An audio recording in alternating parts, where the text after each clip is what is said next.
اعوذ باللہ من الشیطان الرجیم، بسم اللہ الرحمن الرحیم۔ عزیز طلبہ و طالبات، امید ہے آپ لوگ خیریت سے ہوں گے۔ تاریخ حدیث اور تدوین حدیث کے عنوان سے ہم جو کورس پڑھ رہے ہیں، اس کورس کے اندر ہم تیسری صدی ہجری کے محدثین کے بارے میں پڑھ رہے ہیں۔ گو کہ تیسری صدی ہجری کے اندر، جیسا میں نے ذکر کیا تھا، بہت زیادہ علماء موجود ہیں کہ جنہوں نے علم حدیث میں کارہائے نمایاں سر انجام دیے ہیں، یا جن کی خدمات اس قدر اعلیٰ پائے کی ہیں کہ جن کو اہل علم نے غیر معمولی اہمیت سے نوازا ہے۔ ہم ان میں سے ان محدثین کو یا علم حدیث کی تدریس کا کام سر انجام دینے والے اہل علم کے بارے میں پڑھ رہے ہیں کہ جو ہمارے کورس میں شامل ہیں۔ آج ہم دیکھتے ہیں سب سے پہلے امام ابو زرع رازی کے بارے میں۔ امام ابو زرع رازی رے نامی شہر میں پیدا ہوئی ہے، اس لیے رازی کہلائے۔ آپ کا نام عبداللہ تھا، عبداللہ بن عبد الکریم۔ ابو زرع آپ کی کنیت ہے، اور آپ حدیث کے مشہور علماء میں شمار ہوتے ہیں۔ آپ کے دور میں بہت سارے محدثین گزرے ہیں، جیسے امام ابو حاتم رازی جو ان کے بعد جن کا تذکرہ ہے، وہ بھی آپ کے معاصرین میں شمار ہوتے ہیں۔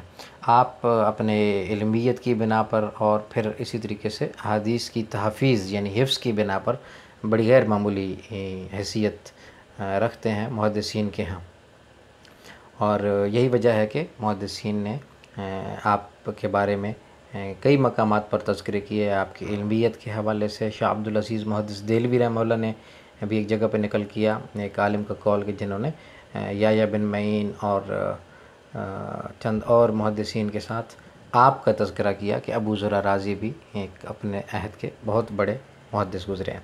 امام ابو زرع رازی رحمہ اللہ کو 7 لاکھ احادیث جو ہے وہ زبانی یاد تھی۔ یہ جب اس طرح کا فگر آتا ہے، 7 لاکھ حدیثیں، 4 لاکھ حدیثیں، 5 لاکھ حدیثیں، تو اس حوالے سے ایک بنیادی چیز ہے جس کو ذہن میں رکھنا ضروری ہے، وہ یہ ہے کہ یہ اتنی زیادہ تعداد کیسے ہو جاتی ہے یہ احادیث کی۔ تو اس حوالے سے یہ چیز مد نظر رہے کہ جب حدیث کی سند بدل جاتی ہے، یعنی واسطہ ایک سے زیادہ ہو جاتا ہے، تو وہ ایک الگ حدیث شمار ہوتی ہے۔ مثلا الفاظ ایک ہی ہیں، ایک مثلا رسول اللہ کی مجلس میں آپ نے ایک بات بیان کی اور اس بات کو 5 لوگوں نے سنا، اور ان میں سے 3 لوگوں نے پھر آگے جا کر، یا ان 5 لوگوں نے آگے جا کر سنایا، اور پھر ان سے سننے والوں نے آگے جا کر سنایا، تو وہ بات ایک ہی ہے، لیکن وہ اتنے زیادہ چینز ہو جانے کی بنا پر، اس کی سندیں ہونے کی بنا پر وہ ایک الگ حدیث کنسیڈر کی جائے گی، اور پھر اس حدیث کے راویوں کو جانچنا پرکھنا، تو اس طرح جو ہے وہ تعداد پڑ جاتی ہے۔ تو 7 لاکھ احادیث جو ہے وہ ابو زرع رازی کو احادیث نبویہ جو ہے وہ یاد تھیں، غیر معمولی اپنی حافظے کی بنیاد پر بھی انہوں نے بڑی شہرت پائی۔ امام حاکم نیشہ پوری رحمہ اللہ نے معرفہ علوم الحدیث کے اندر ان کا ایک واقعہ نقل کیا ہے کہ قتیبہ بن سعید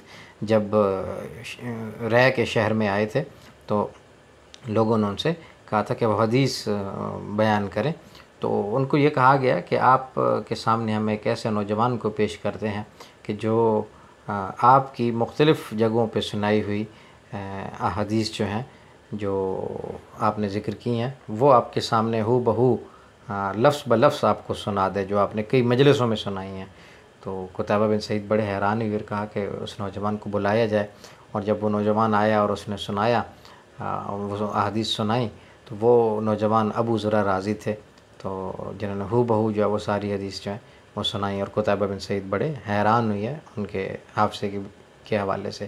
امام حاکم رحمہ اللہ نے ابو زرع رازی کو حدیث کے فقہاء میں شمار کیا ہے، یعنی حدیث صرف ذکر نہیں کرتے، حدیث صرف نقل نہیں کرتے، حدیث صرف یاد نہیں کرتے، بلکہ حدیث پر غور و فکر کر کے ان سے مسائل کے اخذ اور استنباط میں کی صلاحیت بھی رکھتے ہیں، اس لیے وہ حدیث کے فقہاء میں شمار کیے گئے۔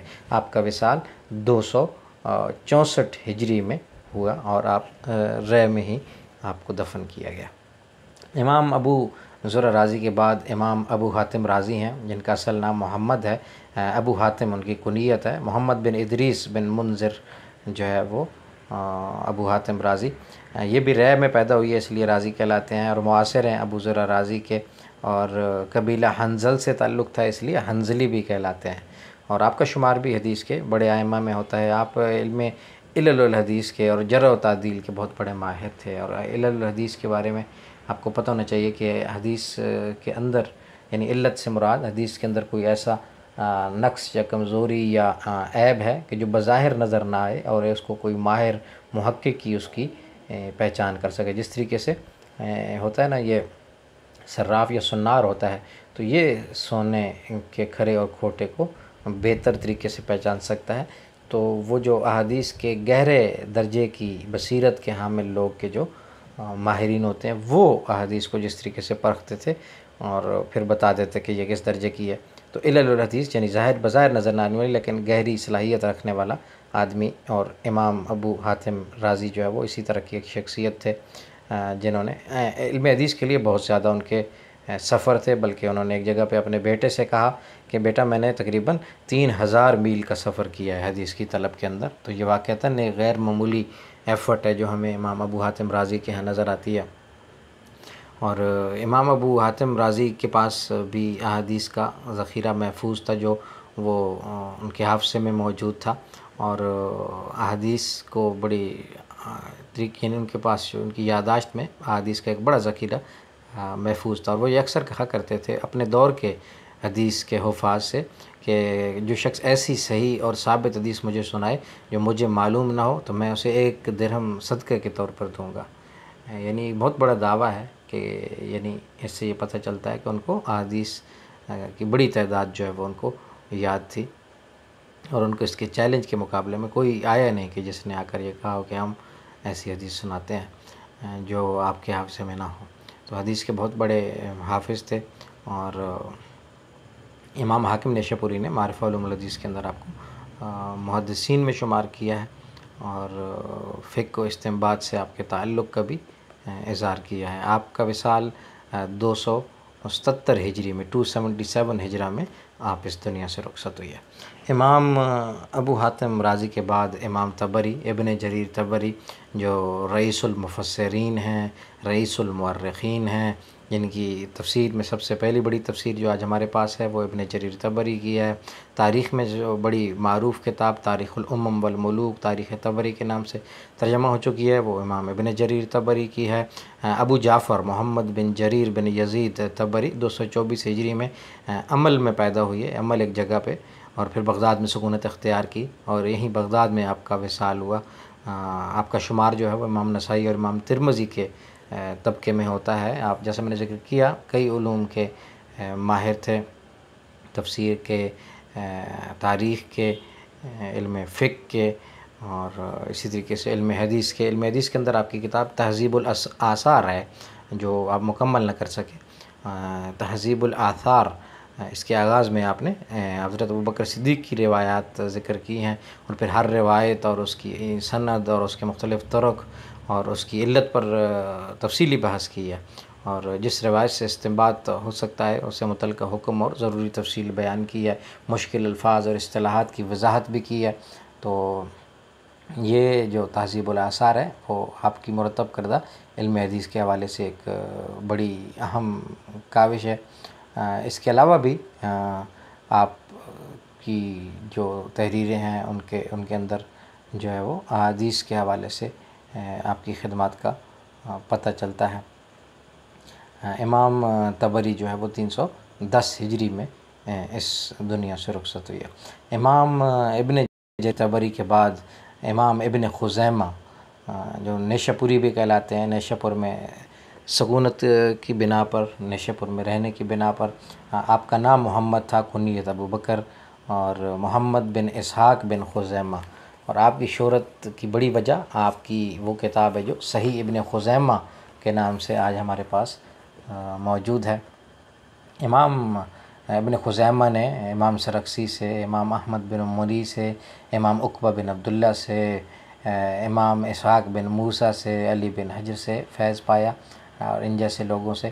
اسی طریقے سے اسحاق بن راہویہ اور محمد بن حمید رازی سے آپ کی ملاقات اور سماع کا شرف بھی آپ کو حاصل ہوا.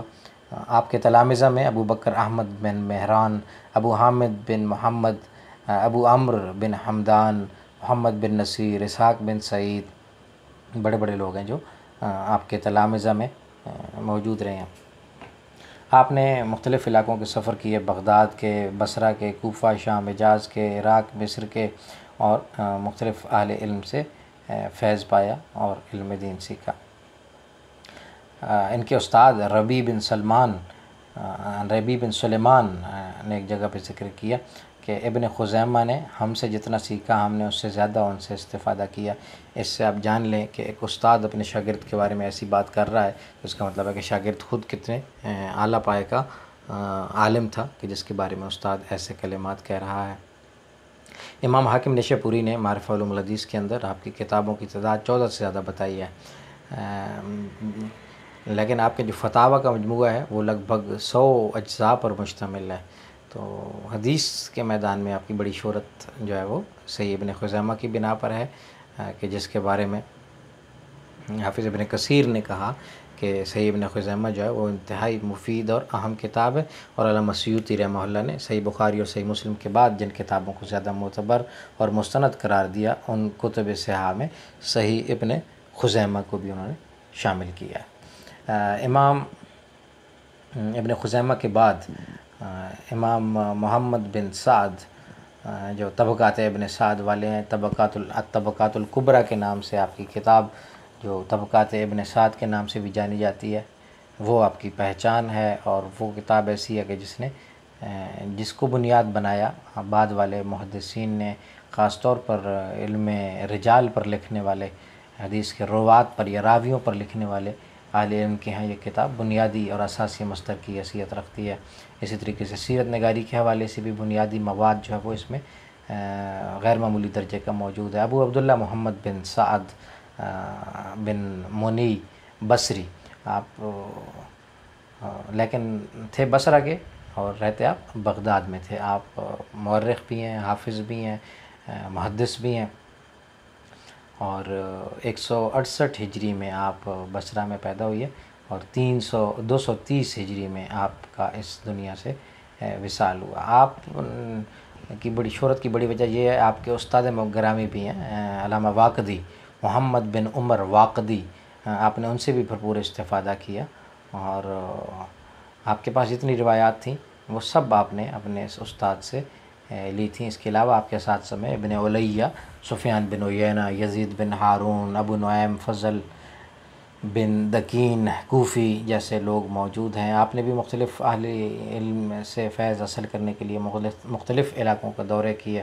اور آپ کا شمار جو ہے وہ مکثرین میں کیا جاتا ہے، کثرت سے احادیث روایات کرنے والے لوگوں میں آپ کو شمار کیا جاتا ہے۔ مصعب زبیری، حارث، محمد بن اسامہ، احمد بن عبید، احمد بن یحییٰ بلازری آپ کے شاگردوں میں شمار ہوتے ہیں کہ جنہوں نے آپ سے فیض پایا ہے، آپ سے علم سیکھا ہے۔ جیسے ہم نے ذکر کیا طبقات الکبریٰ آپ کی نمائندہ کتاب ہے جس کے اندر آپ نے رسول اللہ کی سیرت کو، غزوات کو بیان کیا، صحابہ و تابعین کے طبقات کو، اور ان کے بعد اپنے دور کے اکابر علماء کا تذکرہ کیا، اور مختلف شعروں کے حوالے سے جو ہے وہ چیزیں آپ کو ان کے ہاں ملیں گی۔ یہ اپنے موضوع پر بڑی قدیم کتاب ہے، اور کوئی بھی محدث، مورخ، فقیہ جو ہے وہ اس سے بے نیاز نہیں رہ سکتا۔ یہ اس حوالے سے بڑی اہم کتاب ہے۔ جیسے میں ذکر کیا رجال کے حوالے سے خاص طور پر اس کتاب کو بڑی غیر معمولی اہمیت حاصل ہے۔ ان کے بعد جو شخصیت ہمارے اس کورس میں شامل ہے وہ اسحاق بن راہویہ کی ہے۔ ابو یعقوب اسحاق ابن راہویہ، اور قبیلہ حنظل سے تعلق کی وجہ سے آپ بھی حنظلی کہلاتے ہیں۔ راہویہ آپ کے والد کا لقب ہے، اور امام ابن راہویہ اپنے دور کے بہت بڑے شیخ اور امام تھے۔ فقہ اور حدیث میں آپ کی امامت مسلم ہے، تسلیم شدہ ہے۔ آپ نے بھی کئی علاقوں کے سفر کیے، عراق، حجاز، یمن، شام کے، اور آپ کے اساتذہ میں جریر بن عبدالحمید ہیں، ابن علیہ یعنی اسماعیل ابن علیہ آپ کے استاد ہیں، سفیان بن عیینہ آپ کے استاد ہیں، عبدالرزاق بن حمام، نضر بن شمیل، وقی، امام وقی بھی آپ کے اساتذہ میں ہیں، اور آپ کے شاگردوں میں امام بخاری، امام مسلم، امام ترمذی جیسے لوگ موجود ہیں۔ امام ابن راہویہ کہتے ہیں کہ یحییٰ بن آدم نے مجھ سے 2000 احادیث سنی ہیں اور اپنے پاس لکھی ہیں، اور امام احمد بن حنبل نے بھی امام ابن راہویہ سے روایات لی ہیں۔ حفظ کی بنا پر بھی آپ کو بڑی اہمیت حاصل ہے کہ آپ کو بھی بہت زیادہ احادیث نبویہ جو ہیں وہ زبانی یاد تھیں۔ امام ابن راہویہ جو ہے وہ 70 سال کی عمر پا کر 238 ہجری میں فوت ہوئی ہے۔ 161 ہجری میں آپ پیدا ہوئے تھے اور 238 ہجری میں آپ اس دنیا سے رخصت ہوئی ہے۔ امام اسحاق ابن راہویہ کے بعد جو امام ہمارے کورس میں جن کا تذکرہ شامل ہے وہ امام احمد بن حنبل ہیں، اور آپ جانتے ہیں کہ 4 فقہی مذاہب میں سے چوتھا فقہی مذہب ہے وہ حنبلی فقہی مذہب ہے، جو امام احمد بن حنبل کی طرف منسوب ہے۔ ابو عبداللہ احمد بن محمد بن حنبل شیبانی جو ہے وہ 164 ہجری میں آپ کی پیدائش ہوئی، اور آپ کے والدین بغداد میں تھے۔ 3 سال کے آپ تھے کہ آپ کے والد کا سایہ اٹھ گیا۔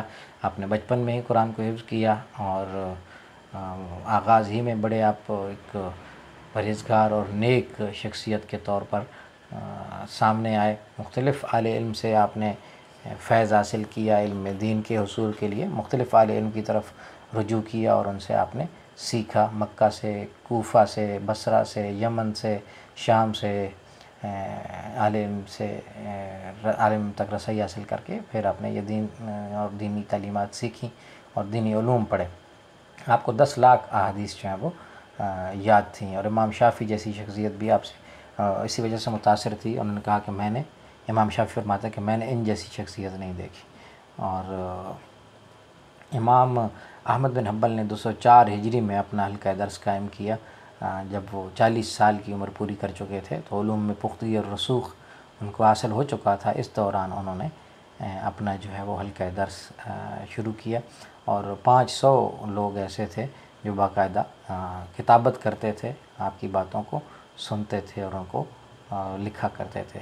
فضائل صحابہ پر بھی آپ کی کتاب موجود ہے، لیکن مسند احمد بن حنبل سب سے زیادہ معروف کتاب ہے، جس کی وجہ سے آپ کو شہرت ملی، یا جو علم حدیث کے ذخائر میں سے سب سے بڑا ذخیرہ ہے۔ میں اکثر آپ کو بتاتا رہتا ہوں یا طلبہ کو بتاتا رہتا ہوں، جب آپ سے کوئی پوچھے کہ حدیث کی سب سے بڑی کتاب کون سی ہے تو آپ کہیں گے مسند احمد بن حنبل ہے۔ 30,000 قریب اس کے اندر احادیث وہ ہیں جو امام احمد بن حنبل نے نقل کی ہیں، اور 700 صحابہ کرام سے وہ روایات جمع کی ہیں، اور اس پر 10,000 کا اضافہ پھر آپ کے بیٹے نے کیا ہے، عبداللہ نے۔ تو آج ہمارے پاس 40,000 احادیث کا مجموعہ ہے جو مسند احمد بن حنبل کے طور پر موجود ہے۔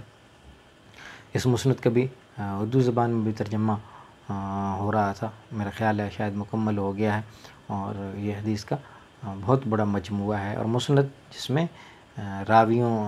میں احادیث کو جو ہے وہ کس بنیاد پر نقل کیا جاتا ہے، راویوں کے ناموں کی ترتیب سے یا ان کے ایمان لانے کی ترتیب سے۔ تو مسند کا بڑا فائدہ یہ ہوتا ہے کہ اس کے اندر کسی ایک صحابی کی یا کسی ایک راوی کی روایت کردہ احادیث ساری کی ساری ایک جگہ پہ مل جاتی ہیں۔ مسند احمد بن حنبل کو امام شاہ ولی اللہ رحمہ اللہ نے احادیث کی جو کتب کے طبقات کی ہیں تو اس میں تیسرے طبقے میں اس کو ذکر کیا ہے۔ تو علم حدیث کے حوالے سے یہ ایک بڑی اہم کتاب شمار ہوتی ہے۔ 3 صدی ہجری کے اندر یہ وہ معروف محدثین کرام ہیں کہ جنہوں نے علم حدیث کے اندر کارہائے نمایاں سر انجام دیے ہیں، اور جن کی علمی کاوشوں کے اثرات یا جن کو اگنور کر کے علم حدیث کے میدان میں کچھ لکھنا، یا علم حدیث کے ان علوم سے متعلقہ کہ جن علوم میں انہوں نے کام کیا ہے، ان کو اگنور کرنا یا پس پش ڈالنا یہ ممکن نہیں ہے۔ تو ایک مسلمان طالب علم کو جو علوم دینیہ کا طالب علم ہو، اور خاص طور پر علم حدیث کے بارے میں پڑھ رہا ہو، اس کی تاریخ اور تدوین کے بارے میں پڑھ رہا ہو، تو بڑا ضروری ہے کہ وہ ان ائمہ کے بارے میں کم از کم بنیادی معلومات کا حامل ہو، تاکہ جب وہ ان کے حوالے سے آگے پڑھنا چاہے یا ریسرچ کرنا چاہے تو وہ بآسانی مواد تک رسائی حاصل کر سکے، اور ان کی کاوشوں تک پہنچے، اور پھر اس کو پڑھے، اور پھر اس حوالے سے کوئی علمی یا تحقیقی کام اگر کرنا چاہے تو وہ ان سے یا ان کے کاموں سے استفادہ کر سکتا ہے اور بہتر کاوش سامنے لا سکتا ہے۔ تو آپ لوگ پڑھیے اس حوالے سے مختلف کتب کے اندر ان کے حالات، تذکرۃ المحدثین یا دیگر کتابیں اس طرح کی جو ہیں ان کے اندر بھی دبستان محدثین بھی جو ہے وہ اسی طریقے سے، اور بھی علم حدیث کی تحفیظ اور تدوین کے حوالے سے جو کتابیں ہیں ان کے اندر آپ کو مواد ملے گا۔ میں امید کرتا ہوں کہ آپ لوگ اس حوالے سے پڑھیں گے انشاءاللہ، اس کے بعد کورس کے اگلے حصے کو مکمل کریں گے۔